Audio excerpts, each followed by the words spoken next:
Bonjour à tous, bonjour à ceux qui nous ont rejoints ce matin et bonjour également à ceux qui nous réécouteront durant la semaine via notre chaîne YouTube.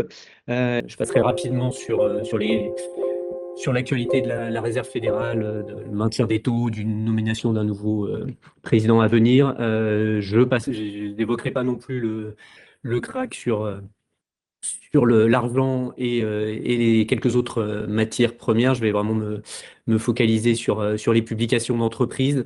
Un point rapide sur les publications de l'autre côté de l'Atlantique, où on a vu que les Magnificent Seven ont plutôt bien publié, à l'exception de deux replis marqués pour Tesla et surtout Microsoft. Et ça me permet de faire le point avec Microsoft sur une semaine très compliquée pour les éditeurs logiciels dans leur ensemble, en cause notamment l'impact de l'IA qui, d'une part, les oblige à beaucoup investir et qui pourrait remettre également en cause leur hégémonie, enfin, ou en tout cas la position très dominante de certains éditeurs logiciels dans leur segment. Et d'ailleurs, outre Microsoft, l'allemand SAP a connu une semaine très compliquée. Ce repli de plus de 10% explique d'ailleurs la sous-performance du DAX, qui a perdu près de 2% sur la semaine passée, et donc qui a nettement sous-performé les autres indices. En France, le CAC 40, alors qui s'est bien repris quand même vendredi, avec une actualité plus positive, l'avancée du budget, notamment en France. Et bien, le CAC 40 a enchaîné une troisième semaine consécutive de baisse, un repli limité, de moins 0,2, mais c'est néanmoins une première depuis mi-2025, depuis avril même, on n'avait pas vu ça. Et ce qu'on observe, c'est que le CAC 40 finit le premier mois de l'année en repli de moins 0,3, ce qui est, entre guillemets, le plus mauvais mois depuis janvier 2022. Donc, clairement, un début d'année compliqué pour le CAC 40. Et donc, si on revient plus précisément sur la performance de la semaine, c'est encore une fois le luxe, qui a pesé sur la performance de l'indice phare, puisque les résultats d'LVMH publiés en milieu de semaine ont déçu. À la fois le chiffre d'affaires, on a une baisse de l'activité pour la deuxième année consécutive, qui n'avait pas été vu depuis le début, des années 2000 sur le CAC 40, sur LVMH, pardon. Donc on a ce repli, et puis la reprise qui tarde à se matérialiser, en particulier en Chine, avec Bernard Arnault qui a déclaré qu'il y avait de quoi être un peu réservé pour 2026. Dans le sillage, logiquement, on a Hermès qui a reculé de 4,7% et Kering de 3,9% également. Baisse de Kering malgré l'annonce de la cession de sa participation dans Puma.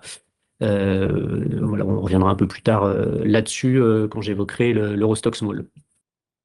Donc clairement une semaine difficile et un mois compliqué pour le luxe, puisque depuis le 1er janvier, LVMH est à moins 15,2%, Kering à moins 12%, et Hermès qui s'en tire mieux, mais qui est néanmoins à moins 4,4%. Parmi les autres replis, Airbus qui a reculé de 6,5%. Il faut dire qu'il y a eu des communications internes du directeur général qui ont été jugées assez prudentes. Le directeur général aurait en interne évoqué les tensions commerciales entre les États-Unis et la Chine, qui affecteraient à la fois la logistique et également les résultats de l'avionneur européen. Enfin, on notera également le repli de 3,8% pour Capgemini, qui est un peu contre-courant de l'évolution qu'on verra plus tard, mais le rebond assez marqué de toutes les ESN. Il faut dire que le Capgemini a été pénalisé par un bad buzz, autour de ses contrats avec l'ICI aux États-Unis. D'ailleurs, le groupe a annoncé qu'il allait céder sa filiale. Quelques hausses néanmoins. Le secteur bancaire qui a bien fini la semaine, Société Générale qui a gagné 5,7%, Crédit Agricole plus 4,7%. Les deux sont en positif de manière assez marquée depuis le début de l'année. et elles publieront leurs résultats annuels au cours de la semaine.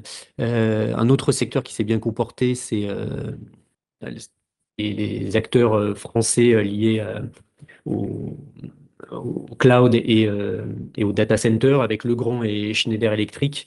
Schneider Electric a gagné 4,5% et Legrand qui a gagné 5,5%. Les deux acteurs ont été clairement portés par les perspectives favorables, renforcées par la belle publication d'ASML au cours de la semaine.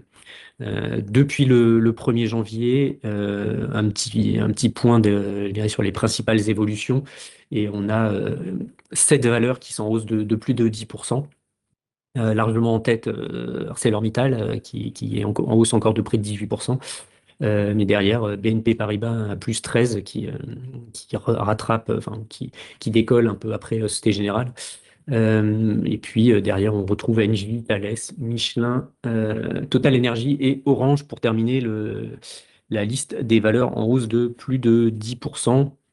En baisse, j'ai déjà évoqué LVMH et on a, hormis le luxe, l'automobile qui est toujours en net repli de plus de 10%, à la fois chez Stellantis et Renault, et Danone à moins 14% après la chute de la semaine passée en lien avec le rappel des laits infantiles. Si on passe maintenant au CAC Next 20, on a eu donc un repli de moins 0,5% sur cet indice. Pourtant, en fait, on a une majorité de valeurs en hausse, 60% de valeurs en hausse, mais il y a eu trois valeurs qui ont largement pesé. Téléperformance qui a cédé 7%. Le titre est en baisse de moins 12%, de moins 11,7% depuis le début de l'année. Tous les analystes ou presque ont revu en baisse leur objectif de cours à la suite de calls pré-clôture. Voilà, le management a laissé filtrer d'un atterrissage 2025 qui sera inférieur aux attentes. Mauvaise semaine également pour le secteur de la santé avec Sartorius Stedim qui baisse de près de 9% et Biomérieux à moins 5,7%. Les deux titres sont également en baisse de 10 et 11% depuis le début de l'année. Voilà pour les principales baisses. On a eu également quelques prises de bénéfices sur Dassault Aviation qui cèdent 4,3%. Néanmoins, Dassault Aviation reste en hausse de près de 17% depuis le début de l'année, ce qui en fait la plus forte hausse du Next 20. Du côté des hausses, sur la semaine passée, c'est Getlink qui a performé avec un plus 4,3%. Le titre poursuit sa hausse entamée la semaine passée après le relèvement de son objectif d'EBITDA 2025. Nexans a également gagné 4,1% la semaine passée. Barclays n'est plus négatif sur la valeur. Le broker est passé de neutre, passé de vente à neutre avec un objectif de cours relevé de 101 à 137 euros. Depuis le début de l'année, comme je l'évoquais, c'est Dassault Aviation qui est de loin le meilleur performeur, suivi par VTT qui est en hausse de près de 16% également depuis le 1er janvier. Je passe maintenant au CAC 1060 et les valeurs moyennes, notre univers de prédilection, et une performance un peu décevante pour le 1060 puisqu'il il recule de 0,8%. Il y a à peu près une parité entre les valeurs en hausse et en baisse. Mais une fois n'est pas coutume par rapport aux derniers mois, c'est le secteur des biotech qui a largement pesé négativement sur la performance, puisque Abivax a reculé de 11% sur la semaine, un impact de moins 0,7 points sur l'indice. Il faut dire que le management s'est exprimé sur les rumeurs de rachat et a calmé justement ces rumeurs, notamment d'intérêt de Eli Lilly, ce qui évidemment a entraîné un reflux du titre. Medincell a chuté de moins 23%. Donc ces deux valeurs sont les plus forts contributeurs à la baisse. Derrière, Eramet, dans le secteur des minerais, a également baissé de 15%.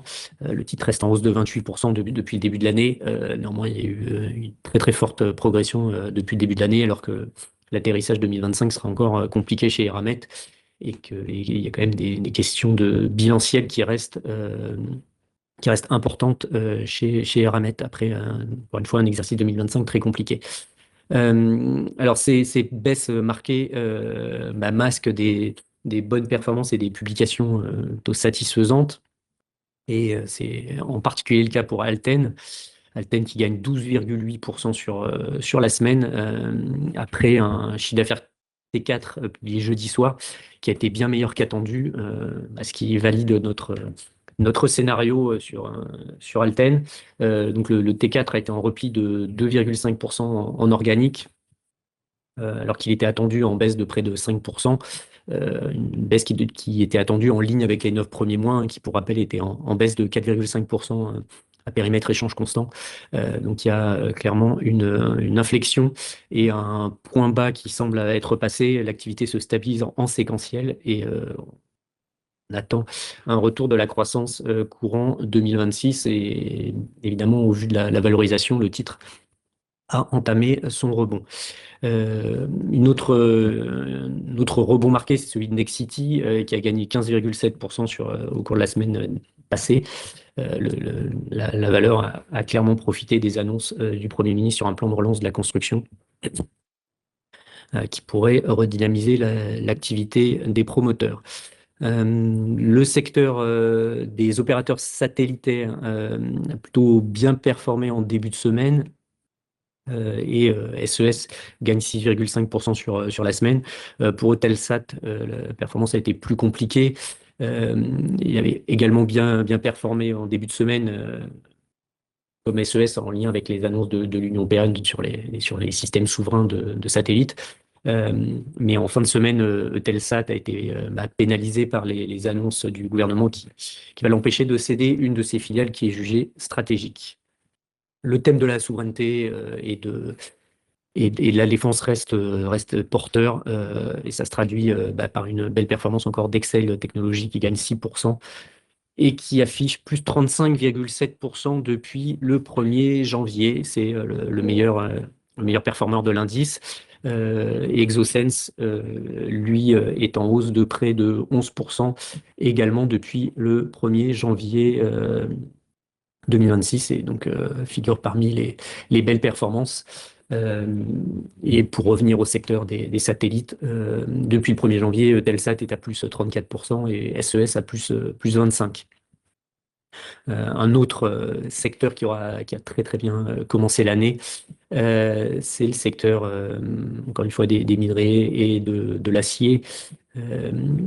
J'ai évoqué ArcelorMittal dans le CAC 40, mais on a Eramet qui a plus 28% year to date, et De Richebourg qui est à plus 17%.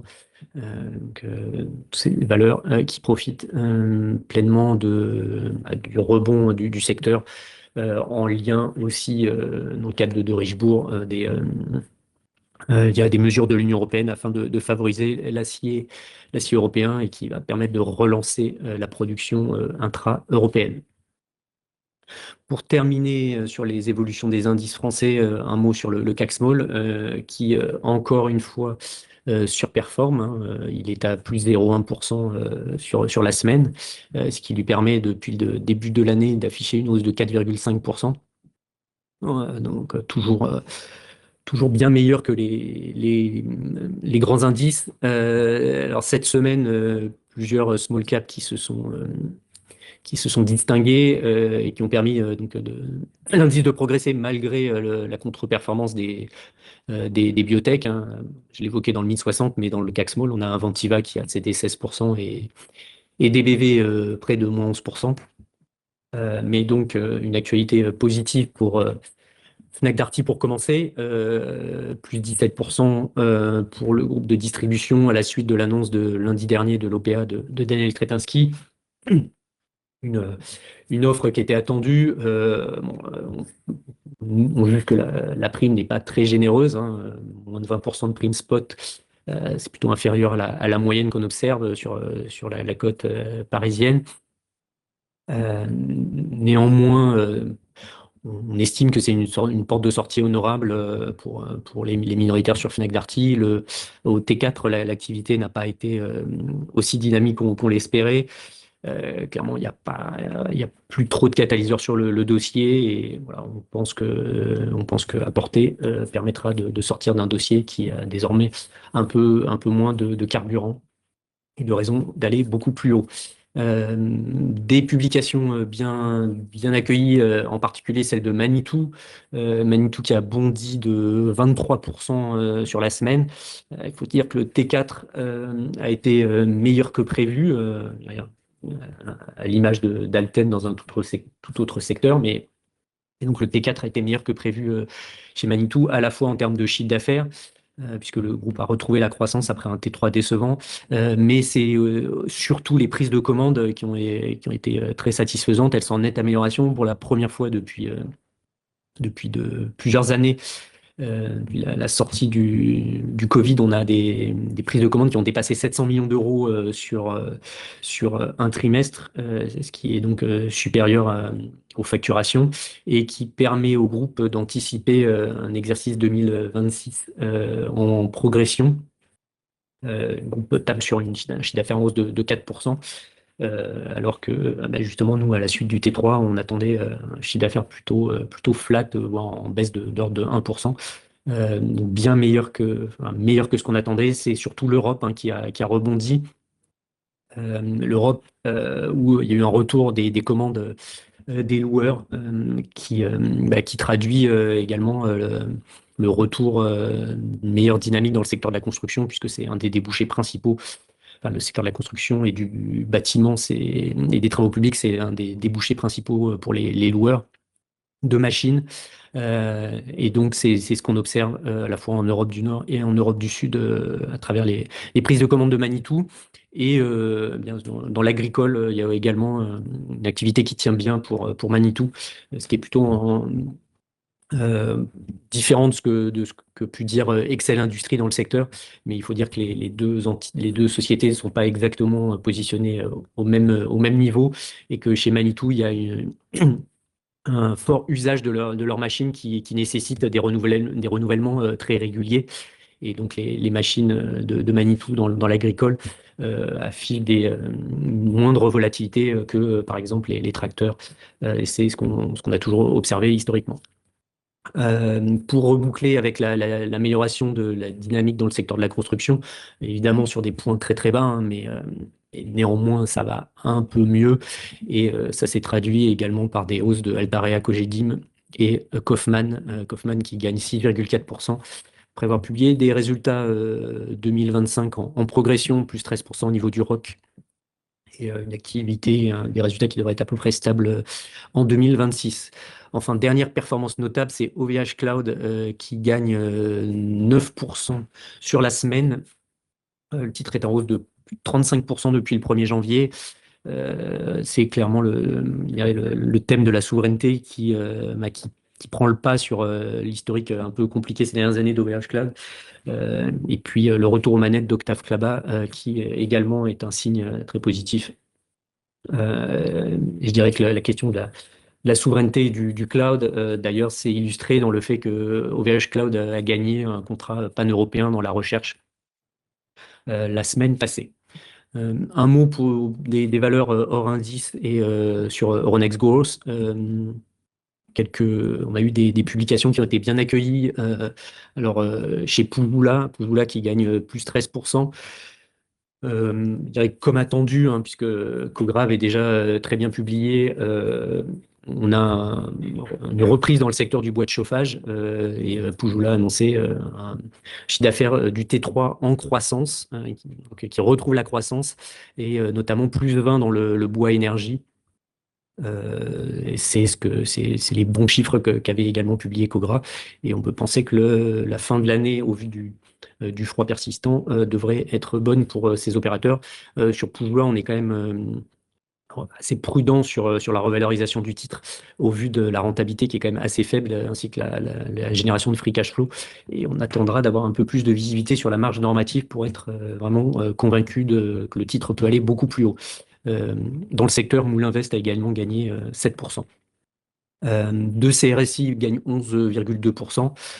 Les résultats en forte hausse, une performance impressionnante chez deux CRSI.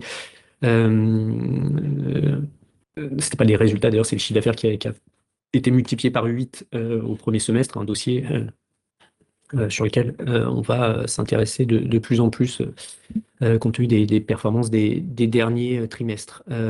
Enfin, un dossier plus classique et moins volatile, je dirais, c'est Groupe Crit dans l'intérim qui gagne 7,8%.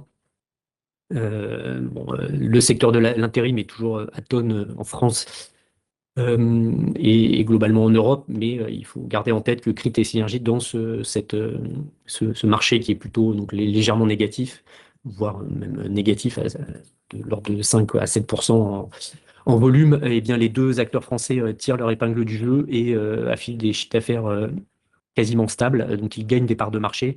Ils parviennent à stabiliser leur activité. Et au vu de ces performances, la valorisation paraît excessivement basse. Euh, à l'inverse, il y a eu quelques déceptions. LDLC qui a reculé de 12%. Le groupe dit de e-commerce a pourtant publié un chiffre d'affaires en hausse de l'ordre de 3% au T3, ce qui confirme sa bonne, le retour de la dynamique de croissance. Le groupe devrait réaliser ses meilleurs résultats historiques, hormis les 2 années Covid qui étaient exceptionnelles. Néanmoins, le titre ayant bondi de 130% depuis 6 mois, il y a eu des prises de bénéfices et on pensait que le fait que la croissance soit moins forte au T3 qu'au T2, ça a expliqué ces prises de bénéfices sur la valeur. Prise de bénéfices également pour Omer de QGIS, après un doublement du titre sur un an. Le groupe a publié de très bons résultats annuels, hein, un résultat d'exploitation hausse de 123%. Mais ces perspectives de croissance sont également très très bonnes à l'horizon 2030. Le seul bémol, c'est la perspective de marge qui est attendue entre 3,5 et 4,5% au niveau de l'EBITDA à l'horizon 2030 contre 4,2 cette année. Donc on a une perspective un peu chiche au niveau de la rentabilité, ce qui peut expliquer ces prises de bénéfices sur la semaine passée. Au niveau européen, le stock small est à plus 0,3%. On notera le bond de Puma de 15% après la cession donc des 29% de Kering au chinois Anta. L'opération a été conclue à 35 euros, soit une prime de 62%. Donc le cours reste très inférieur à cette opération. Il y a la banque autrichienne RBI qui a également gagné près de 10%. Il y aura, la banque va toucher une compensation de 2 milliards enfin, liés aux dommages qu'elle a été condamnée à verser à la société d'investissement russe Rasperia. En bas du classement, on notera que Kion, spécialiste la manutention, des chariots de manutention, mais eux, enfin, à l'inverse de Manitou, qui est lié plus à l'activité industrielle, eh bien, l'acteur allemand a perdu près de 9%. Et que Jeffries est passé de neutre à vente sur le dossier. Depuis le début de l'année, enfin, le bilan après un mois de cotation, eh bien, on a le CAC Small qui est donc en hausse de 4,5% et qui devance tous les autres indices. L'Eurostoxx est à plus 3,8%. Et, des bons débuts d'année pour les valeurs moyennes à peu près partout en Europe. Derrière, le MID 60 est quand même à la traîne puisqu'il est à seulement plus 0,2, à peu près comme le Next 20 qui a plus 0,7 et c'est le CAC 40 qui ferme la marche à moins 0,3. Comme je l'évoquais en début de conférence, ça me permet de passer à la performance de notre buy list, une performance notable la semaine passée, hein. On peut même dire qu'elle était excellente puisque nos 10 valeurs favorites affichent une hausse de 4,1% en moyenne. Évidemment, l'OPA sur Fnac Darty contribue largement avec plus 17%, mais également le bond de 13%, enfin de 12,8% d'Alten et un autre driver important de la performance. On pense qu'il y a encore de l'upside sur Alten au vu de l'inflexion de l'activité et de la valorisation qui reste historiquement basse. Toujours dans le secteur des ESN, Infotel a regagné 6,9%. Infotel a également publié la semaine passée et a annoncé un retour de la croissance, comme on l'escomptait. Une croissance qui est donc de 4% sur le dernier trimestre, 3,5% pour être précis, mais de plus 4,2% dans les services, ce qui était vraiment ce qu'on attendait, ce qui nous conforte dans les perspectives de revalorisation d'Infotel qui eh bien, évoque un début d'année 2026 globalement bien orienté, une confiance chez Infotel avec un retour du secteur bancaire et également d'Airbus, ce qui était d'ailleurs l'un des drivers d'Alten au T4. Chez Airbus, les projets qui avaient été assez longtemps repoussés au cours de l'année 2025 ont démarré au T4, ce qui permet aux acteurs du secteur de retrouver du dynamisme. Toujours dans notre buy list, on a Cricri Milk, l'acteur grec des yaourts qui a progressé également de 8,5%. Ça me permet de faire un point sur notre stratégie de stock picking européen, puisqu'on a on a initié une nouvelle valeur européenne, c'est Nagarro, une ESN cotée en Allemagne. Et nous avons intégré cette valeur à notre buy list en fin de semaine à la place de Fnac Darty. Et voilà, Nagarro qui pour nous coche beaucoup de cases puisque c'est à la fois la reprise d'activité chez les ESN de manière générale et une exposition à l'Allemagne. Même si ça n'est que le deuxième marché de Nagarro, hein, qui est très présent aux États-Unis, mais c'est un vecteur pour jouer la reprise de la croissance en Allemagne également à nos yeux. Donc après cette envolée de 4,1% des valeurs de notre buy list la semaine passée, notre liste de valeurs favorites affiche une progression de 7,6% depuis le 1er janvier, donc près de plus de 7 points de surperformance par rapport au CAC Mid Small. Si je fais le bilan maintenant de cette semaine très dense en termes de publications, puisqu'on avait une vingtaine de publications parmi les valeurs de notre stock guide, après une dizaine la semaine précédente, donc on a je dirais, un panel d'une trentaine de sociétés. Eh bien, ce qu'on peut dire, c'est que les publications, c'est que le quatrième trimestre est quand même globalement très satisfaisant. Il est satisfaisant à deux niveaux. Les publications sont en ligne, voire supérieures à nos attentes dans 80% des cas, avec quelques très bonnes surprises comme Manitou ou Alten, comme je l'ai évoqué. Et deuxièmement, l'activité est en croissance. Alors on est autour de 3 à 4% en médiane comme en moyenne, et 3% en publié malgré un effet devise qui était négatif sur le T4 du fait de la baisse du dollar.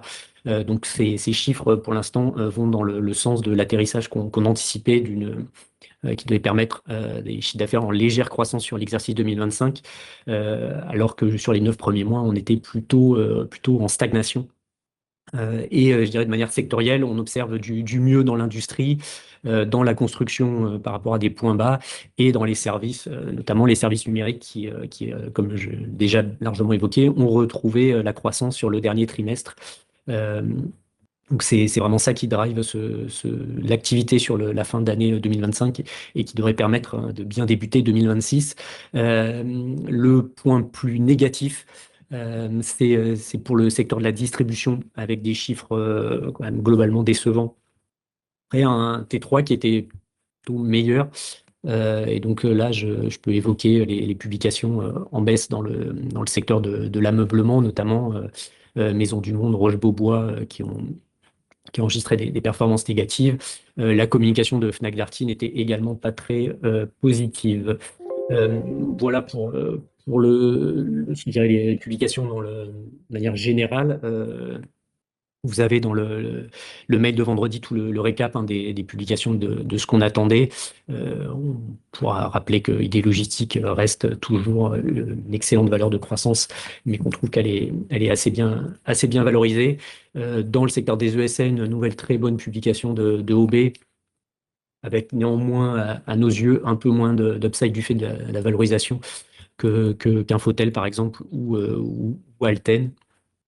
Et puis pour terminer, dans la santé animale, où nous, on a déjà Virbac dans nos valeurs favorites, on a Vetoquinol qui a plutôt bien performé, puisque le groupe a publié un T4 en hausse de 5%. On attendait plutôt plus 3 de notre côté. Et la rentabilité devrait également nettement s'améliorer grâce à l'évolution du mix produit. Et donc, compte tenu de la valorisation, c'est un dossier qui pourrait redevenir très intéressant à mesure que l'upside sur Virbac se réduira.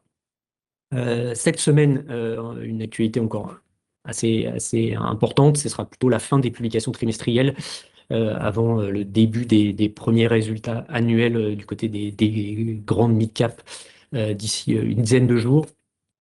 Au programme quand même cette semaine, Wavestone qui publiera ce soir. Et évidemment, Wavestone a un dossier porteur actuellement, hein, avec le retour de la dynamique dans le secteur, une exposition à l'Allemagne après l'acquisition de Cuperior il y a 1 an et demi. Donc c'est un dossier sur lequel on est positif. On attendra également dans le secteur des équipementiers automobiles Hawkwell. Alors on n'attend rien de formidable sur le T4 en termes de chiffre d'affaires. Mais du côté d'Hawkwell, il y a une valorisation qui devient vraiment assez ridicule, puisque CashNet représente 80% de la capitalisation. Donc, si les chiffres ne sont pas catastrophiques, on devrait évidemment avoir une revalorisation à un moment ou à un autre sur le dossier. Voilà, il est 10h10. J'ai un peu débordé, mais l'actualité a été très dense cette semaine. On est évidemment disponible si vous avez des questions, des dossiers sur lesquels vous voudriez creuser. On vous remercie pour votre présence. On remercie ceux qui également utiliseront la réécoute sur notre site YouTube au cours de cette semaine. Et on sera ravis de vous retrouver lundi prochain on pourra faire un vrai bilan de ces publications du quatrième trimestre. Mais ce qu'on peut dire d'ores et déjà, c'est qu'elles sont rassurantes et que on croit toujours à la poursuite de la revalorisation de l'univers des small et mid qui affichent des multiples toujours historiquement bas et beaucoup plus bas également que les comparables européens. Et donc, si on a une légère stabilisation politique et économique en France, on devrait avoir un potentiel très intéressant tout au long de cette année 2026. Merci beaucoup pour votre présence encore une fois et à lundi prochain.